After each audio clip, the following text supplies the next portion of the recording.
the one time I'm going to do this in my life, how am I going to feel about this tomorrow when I get home or someone says, how'd you do? Did you make it?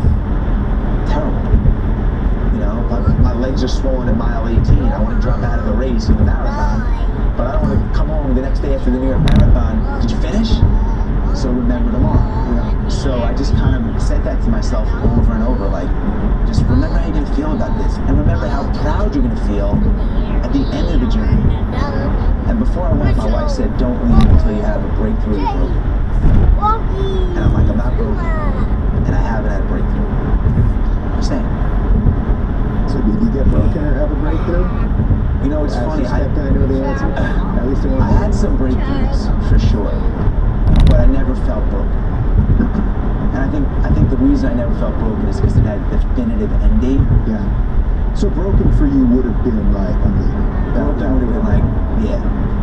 It would have had to really take me to a place of, you know, yeah. I mean, I had... In half a mile, exit right to exit 2C, Fremont Street, Folsom Street. Moments of being broken and super sad. I mean, you know, like when you're away from everything and you don't know what's going on. My neighbor You just don't know. You don't know. My kid's getting bullied. Is something happening? Is my wife okay? You know, is the world in risk?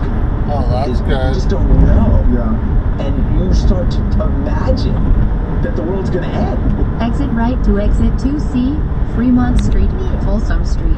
I have. You think your brain automatically goes to the worst. When everything is great, it's like, oh shit, I should have been so much nicer to my wife because I'm gonna go. She's not gonna be home when I get home. Yeah. Like you start thinking shit like that. Yeah. And then it spirals because you have energy and space to think and imagine and dream and envision and all the shit that's like, it all comes to the surface.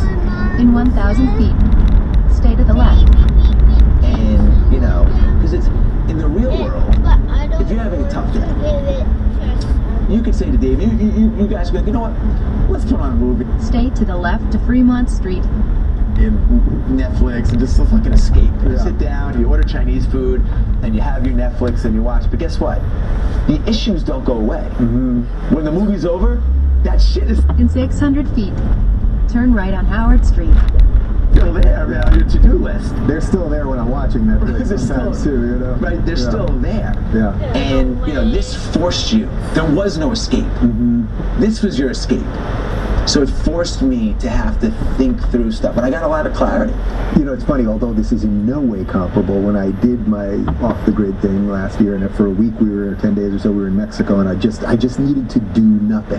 I just needed to wake up every morning, have a light breakfast, I went to the gym, and then I would just sit. I got the same seat at the beach every day, and I would just sit and stare at the ocean for hours, really for hours, and I'd try to do a little meditation and stuff. But I did have that moment at one point where I was like, anything could be happening right now. Like World War III could be starting. There, you know, terror attack, like, you know, zombie apocalypse, like where you go to like the craziest shit. And then I remember Turn right on Howard Street. thinking, I was like, you know, you go there for a while, and then I suddenly got to the end of it, and I was like, well, nothing I can do about it right now, so I better reset to this better place. And there's a real discipline in that, in how you can control your mind and your thoughts. I think for sure. The first 3 or 4 days there, I was obsessed with my to-do list. And by day 4 or 5, I'm like, if a hurricane came and whisked my to-do list into the ocean, life goes on. Like, I'll be okay. Yeah. And, you know, I was like a captive to my to-do list because, you know, I'm always, and my to-do list for me wasn't even about finishing the tasks as good as I could possibly do them. It was about finishing them so I could it felt so good to cross them off. That even if it was 70% to what I could probably do it, on to the next, on to the next, on to the next. At the monastery, the monks only had a do list. There was no to-do list. Mm-hmm. It was In a quarter of a mile, turn left on the Embarcadero. whatever is in front of me is my task at hand. So tell me a little bit, just sort of what that day looks like. So you get up the next morning. Now it's day 2. So day 2. Did you say 7 a.m. or 6 a.m.? 7 a.m. And then prayer starts. Yeah, so they would ring a big like Notre Dame, you know, church bell, loud, which I was right next to, which signaled to go to the church, where we would have about an hour and a half service, which was meditation, reflection, service. Then Was it religious in any way? yeah, they were Russian Orthodox. Yeah. It was religious. Mm-hmm. In 1,000 feet, turn left. For me, it was peaceful. Uh-huh. But it was definitely religious. And then we would shift to breakfast, which was traditionally silent. Most of Turn left on the Embarcadero. the breakfasts were silent, and that would go till, let's say, 9:30 or 10. And afterwards there'd be a little bit of alone time, and then it would go to tasks. And each of the monks would have a different responsibility, which was just unbelievably efficient. And I spent each day shadowing a different monk, so I got 2 rounds basically. And then there would be supper. Dinner was lunchtime, so they flip-flop. So breakfast was a really light meal, which for me is just fruit. Then their lunch was dinner. So that would be the big meal. Rest. Almost like sleepaway camp. You get a little rest time. A little siesta. Then more labor, Yeah. which could be cleaning the church, doing whatever everyone's tasks were. Yeah. Did they always have stuff to do? It's kind of funny, like if you think about it, like, all right, so 8 guys living at this place are always doing stuff. Always. It seems like there wouldn't be that much more to do, you know? Because you want to know why? If the toilet breaks, they don't call a plumber. Yeah. They fix the toilet. They built the monastery by hand. They do everything. Right. Let's get a swimming pool. Yeah. Okay. Get a shovel. You get a shovel. You get a shovel. In half a mile, turn left on Broadway. What? Oh, let's figure out how to do it. You know. Lock on it. We'll show them in the swimming pool. Why does it So they have a do. lock I'd Probably on hire it? you for a couple Yeah, of I big couldn't old do anything. clock I was a tower. supervisor. And then we would. There was just more time alone. So there was a tremendous amount of time. What Yeah, time But is also it? a lot of work.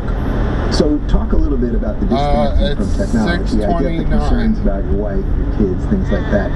In 1,000 feet, turn left. How did you feel about not putting your hand in your pocket to go to your phone, or not having an iPad right in front of you, or television screen, or the rest of it? You know, it's funny because when I got back, everybody asked me, what'd you miss?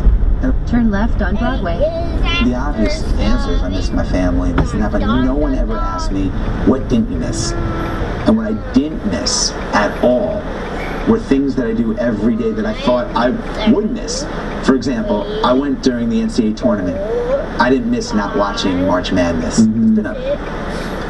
been something I've loved to do forever. And if I calculated how many hours of basketball I've watched, Yeah. it's like, it's probably years of my life. But I didn't miss it. And I didn't miss hitting liking my friend's picture in Cancun with a Corona. Yeah. I didn't miss any of that stuff. I didn't miss going through Hulu and Netflix and debating with my wife what to watch. And I realized I spent a lot of time on things that In 600 feet, turn right on Front Street. I really didn't miss.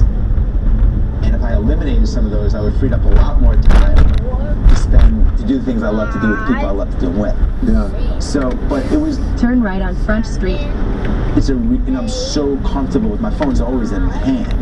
It was hard, man. Really You've arrived at your destination. hard. 12, 13, 14, 15, 16,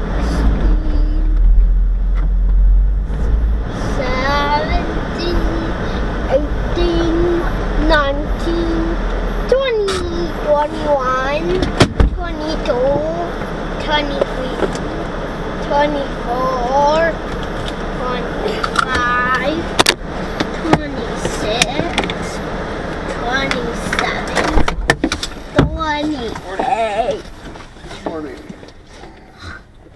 Hey, little man.